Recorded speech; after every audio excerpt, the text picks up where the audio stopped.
Dieu est la vérité. Et conséquemment dans la vérité, il n'y a pas de mystère. Jésus-Christ a dit, « Je suis descendu du ciel, où est mon Père céleste qui m'a envoyé pour faire connaître aux hommes la volonté de mon Père. » Pourquoi donc les falsificateurs de cette vérité y ont-ils semé leurs zizanies, si ce n'est pas à cause de leur imposture? Je suis envoyé par mon Père céleste qui est dans le ciel, pour faire connaître les commandements de Dieu, ne peut pas signifier, je suis Dieu moi-même. Si Jésus-Christ était Dieu lui-même, il n'aurait pas dit, je suis envoyé par mon Père, qui est dans le ciel, il se serait expliqué d'une manière positive en déclarant, je suis Dieu moi-même descendu du ciel sur la terre, pour vous faire connaître ma volonté, dont vos pères se sont laissés détourner par le malin esprit. Les falsificateurs de la naissance du Seigneur avaient bien prévu l'objection, aussi pour y répondre, ils font soutenir leur invention par un ange de Dieu, qui selon leur doctrine aurait dit à Marie femme de Joseph, que la vertu de Dieu se répandrait sur elle comme une ombre. Quel blasphème contre l'Esprit Saint lui-même!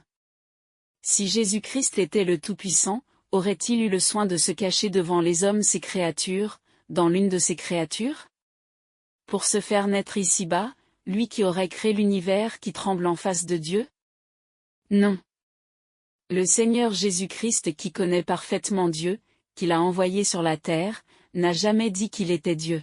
Loin de là, il a déclaré positivement que Dieu qui est son Père, l'a envoyé comme homme parmi les hommes, pour le faire comprendre aux hommes, et constater devant le monde sa doctrine divine. La mort terrestre de Jésus, selon la sagesse de Dieu était nécessaire, non pour Dieu, mais pour le monde, qui n'aurait jamais eu le pouvoir de faire mourir Dieu lui-même, car le Tout-Puissant est également le maître de l'esprit malin. Éternel et Dieu unique, il est maître des anges créés par sa vertu, pour le servir. Or Jésus-Christ n'est qu'un ange créé dans le ciel, qui, depuis le moment de sa création, a toujours été avec Dieu son Père céleste. C'est pourquoi le Seigneur a dit aux Juifs, « Je suis plus âgé qu'Abraham, que vous appelez votre Père. » Et ce témoignage porte avec lui l'évidence, parce que si le Seigneur Jésus avait été Dieu, il aurait dit, « Je suis Dieu celui qui est créé, celui que vous appelez votre Père. » La femme de Joseph a réellement été la mère du corps que, selon la sagesse du Tout-Puissant, l'ange de Dieu avait choisi pour sa demeure pendant sa vie terrestre. Voici comment et de quelle manière. Le Seigneur, à qui Dieu son Père avait confié le monde, depuis la création de l'homme, pria le Tout-Puissant de lui permettre d'être le protecteur de ceux qui lui avaient été confiés, et qu'il voyait perdus sans son intervention. Dans ce temps-là, selon la sagesse de Dieu, Joseph, de la maison de David, se maria avec une vierge nommée Marie, dont le cœur était pur devant Dieu et devant les hommes. Joseph, par ce motif et parce qu'elle était pauvre, l'avait choisie pour épouse. Joseph lui-même n'était qu'un charpentier de son métier, et il aimait son épouse de tout son âme et de tout son cœur. Tous les deux demeuraient en Galilée, dans une petite ville appelée Nazareth, dont les habitants connaissaient les nouveaux mariés, qu'il était suivant leur loi. Marie fut enceinte, et toute la ville fut bientôt informée de son état. Et c'est donc ainsi que notre Seigneur a pris possession du corps qu'il avait choisi comme ange, et comme envoyé de Dieu. Les premiers apôtres de Jésus-Christ ont fait ce que l'on a fait en tout temps et ce qu'on fait encore aujourd'hui, c'est-à-dire, ils ont transgressé les commandements de Jésus-Christ et falsifié la doctrine céleste conformément à leur esprit. Car le Seigneur Jésus-Christ, avant qu'il se séparât des 11 qu'il avait choisis, pour répandre la parole de Dieu parmi les Israélites, leur dit: Allez maintenant prêcher l'Évangile, guérissez les malades qui seront là, et dites-leur que le royaume de Dieu est proche de vous.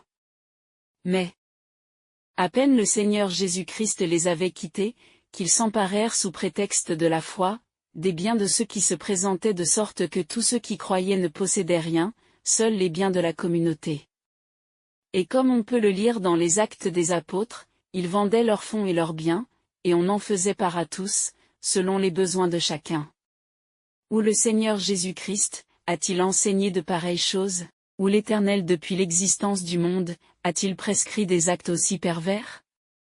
Ce n'est donc pas en vain que le Seigneur a dit, mais si vous avez l'œil gâté, tout votre corps sera dans les ténèbres. Si donc la lumière que vous avez n'est que ténèbres, que sera les ténèbres même? Or, à cause de cette iniquité, l'esprit malin porta plus loin sa tentation, et l'orgueil et l'avarice de Simon-Pierre lui servirent de guide. Simon, voulant faire des miracles selon son esprit, recruta des gens qui espionnaient, et rapportaient secrètement à leur chef ce qui se passait dans la communauté qu'il avait formée. Il y avait un jeune homme, nommé Étienne, bien instruit, qui croyait en Jésus-Christ, et qui par son zèle à faire du bien, fit le mal contre son intention, par le rapport qu'il fit secrètement au sujet d'un nommé Ananie et de sa femme, qui, dans leur simplicité, effrayés par les déclarations de Simon-Pierre qui disait « faites pénitence, convertissez-vous, afin que vos péchés soient effacés ou vous serez perdus, car le jugement est proche. » À ces mots, ils résolurent de vendre leurs biens pour le mettre aux pieds des apôtres, en retenant en secret la 4e partie du prix. Simon, sachant exactement par Étienne pour combien Ananie avait vendu, lui dit : « D'où vient Ananie, que Satan a séduit votre cœur jusqu'à vous faire mentir au Saint-Esprit, et retenir une partie du prix que vous avez reçu pour votre champ ? N'était-il pas à vous avant la vente, et depuis, n'étiez-vous pas maître de l'argent ? Pourquoi avez-vous conçu un tel dessein ? Ce n'est pas aux hommes que vous avez menti mais à Dieu. » À ces paroles diaboliques, Ananie tomba par terre évanoui et par superstition et cruauté, on le fit enterrer encore vivant dans l'instant même. On fit venir ensuite sa femme, et en la voyant, Pierre lui cria : « Femme, dis-moi, votre champ l'avez-vous vendu tant ? » D'accord avec son mari, elle répondit oui. Mais Pierre lui dit : « Comment vous êtes-vous ainsi accordés ensemble, pour tenter l'Esprit du Seigneur ? » Alors l'esprit malin lui souffla ces mots infernaux : « Voilà à ta porte ceux qui ont enterré ton mari, et ils te porteront toi-même en terre. » La pauvre femme, par cette seule sentence infernale, fut frappée d'apoplexie et tomba véritablement morte aux pieds de celui qui avait renié 3 fois, le Seigneur Jésus-Christ, dans la nuit où il fut trahi par son fils même Judas, surnommé pour cela Iscariote. Mais ce n'est pas pour les morts que je viens annoncer au monde ces vérités, mais pour les vivants et afin que le monde sache la vérité, pour son salut car le salut vient de la vérité, et la vérité vient de la parole pure de notre Seigneur. Or, puisque cette vérité est tellement cachée parmi les fables superstitieuses, émanées de l'ancien paganisme, et introduite dans l'évangile du Seigneur, aussi bien que dans l'Ancien Testament. Je vous annonce aujourd'hui que ce temps, dont vous avez depuis longtemps entendu parler, ce temps est venu.